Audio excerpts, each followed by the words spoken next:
ચાલો આજે આપણા સૌરમંડળની એક સફર કરીએ. પણ આ કોઈ સામાન્ય સફર નથી. આ સફર આપણી કેટલીક જૂની માન્યતાઓને જરૂર પડકારશે. તો સૌથી પહેલા એક સવાલ. આપણે સૌ એવું જ માનીએ છીએ ને કે સૂર્ય બ્રહ્માંડના કેન્દ્રમાં સ્થિર છે અને બધા ગ્રહો તેની આસપાસ ફરે છે? પણ શું આ વાત સાચી છે? હકીકત તો એ છે કે કશું જ સ્થિર નથી. આપણો સૂર્ય પોતે પણ ગતિમાં છે. આખું સૌરમંડળ આપણા સૂર્ય સાથે અવકાશમાં ખૂબ જ તેજ ગતિથી આપણી આકાશગંગા એટલે કે મિલ્કી વેના કેન્દ્રની પરિક્રમા કરી રહ્યું છે.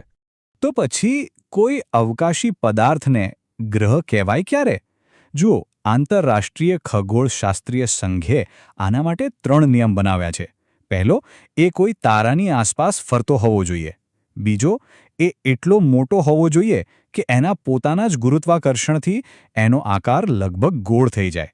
અને ત્રીજો, જે સૌથી મહત્વનો છે, એણે પોતાની ભ્રમણકક્ષા એટલે કે ફરવાનો રસ્તો બીજા નાના મોટા પદાર્થોથી સાફ કરી દીધો હોવો જોઈએ.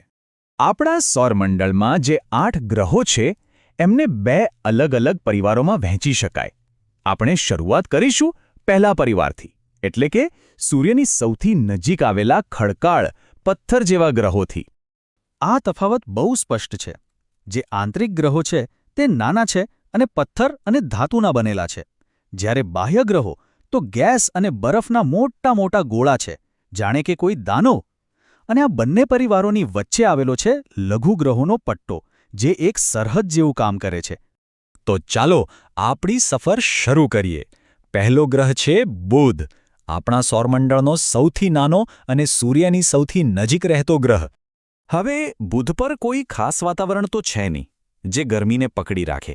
આનું પરિણામ શું આવે? દિવસ અને રાતના તાપમાનમાં જમીન આસમાનનો ફરક.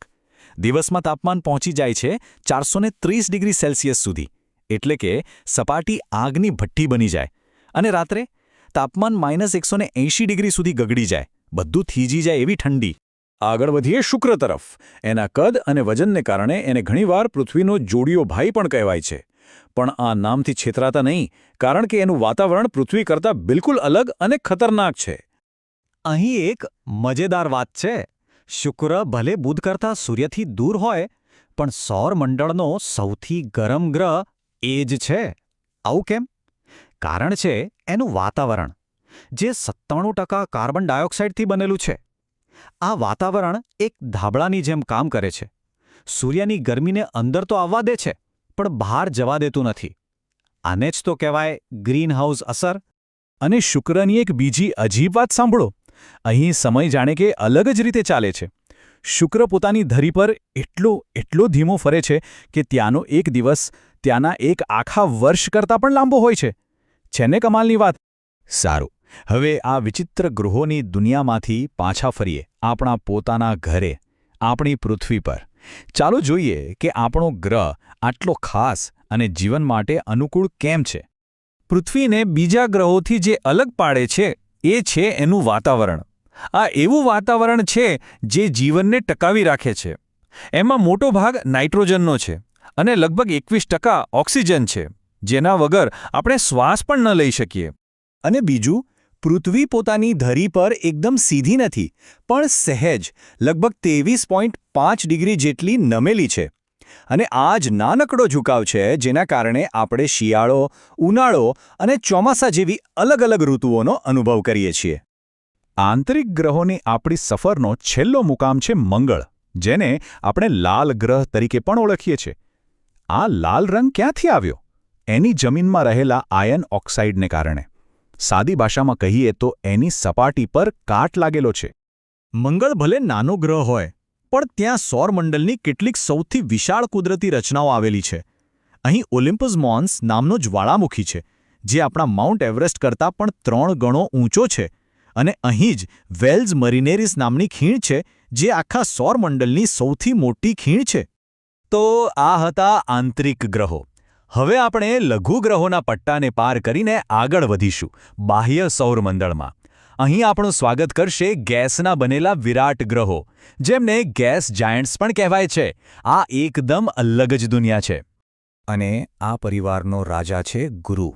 એના કદનો અંદાજો લગાવવો હોય તો બસ એટલું સમજી લો કે આપણા સૌરમંડળના બીજા 7 ગ્રહોને ભેગા કરીને ગુરુની અંદર મૂકી દઈએ તો પણ જગ્યા વધે. એ ખરેખર વિશાળ છે. આટલો મોટો હોવા છતાં ગુરુ પોતાની ધરી પર સૌથી ઝડપથી ફરે છે. એનો એક દિવસ તો 10 કલાકથી પણ ઓછો હોય છે. અને આ જ તેજ ગતિના કારણે એના વાતાવરણમાં મોટા મોટા તોફાનો અને પેલા સુંદર પટ્ટાઓ બનેલા જોવા મળે છે. ગુરુ પછી વારો આવે છે સૌરમંડળના સૌથી સુંદર ગ્રહનો, શનિ. એની ઓળખ છે એના ભવ્ય વલયો, જેને સૌરમંડળનું રત્ન બનાવે છે. પણ આ વલયો છે શું? એ કોઈ એક સળંગ પટ્ટી નથી. હકીકતમાં એ બરફ, ધૂળ અને પથ્થરોના અબજો ટુકડાઓથી બનેલા છે. આ ટુકડાઓ સાવ નાના ધૂળના કણ જેવા પણ હોઈ શકે અને મોટા પહાડ જેવડા પણ હોઈ શકે છે. આ બધા શમીની આસપાસ એકસાથે ફરી રહ્યા છે. ચાલો હવે આપણી સફરમાં હજી આગળ વધીએ, સૌરમંડળના સૌથી છેવાડાના અને સૌથી ઠંડા વિસ્તારમાં. અહીં આપણને મળશે 2 બર્ફીલા દાનવો, યુરેનસ અને નેપ્ચ્યુન. આ બંને ગ્રહોમાં પણ મજાની વાતો છે.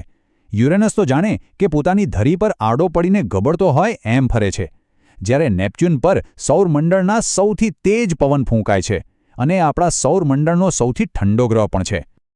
પણ એક મિનિટ, આ તો 8 જ ગ્રહ થયા. આપણે તો શાળામાં 9 ગ્રહો વિશે ભણ્યા હતા. તો પેલો 9મો ગ્રહ પ્લુટો એ ક્યાં ગયો? તો થયું એવું કે 1930માં જ્યારે પ્લુટો શોધાયો ત્યારે એને 9મા ગ્રહનો દરજ્જો મળ્યો. પણ પછી જેમ જેમ આપણી ટેકનોલોજી આગળ વધી, વૈજ્ઞાનિકોને પ્લુટોની આસપાસ એના જેવા જ બીજા ઘણા પદાર્થો મળવા લાગ્યા. એટલે સવાલ ઊભો થયો કે આ બધાને ગ્રહ ગણવા? આથી 2006માં ગ્રહની વ્યાખ્યા બદલવામાં આવી. યાદ છે પેલી ત્રીજી શરત કે ગ્રહે પોતાની ભ્રમણકક્ષા સાફ કરેલી હોવી જોઈએ? બસ પ્લુટો આ શરત પૂરી ન કરી શક્યો અને એટલે એને ગ્રહના લિસ્ટમાંથી કાઢીને વામન ગ્રહ કે ડ્વાર્ફ પ્લેનેટની એક નવી કેટેગરીમાં મૂકવામાં આવ્યો. પ્લુટોની આ કારણે આપણને એક બહુ મોટી વાત શીખવે છે. વિજ્ઞાન કોઈ પથ્થર પર લખેલી લકીર નથી. એ સતત બદલાતું રહે છે, વિકસતું રહે છે. જેમ જેમ આપણું જ્ઞાન વધે છે તેમ તેમ આપણી સમજ પણ બદલાય છે. અને આ જ આપણને વિચારવા પર મજબૂર કરે છે કે ભવિષ્યમાં જ્યારે આપણે હજારો નવા ગ્રહો શોધીશું ત્યારે ગ્રહ શબ્દનો અર્થ ફરી એકવાર કઈ રીતે બદલાશે.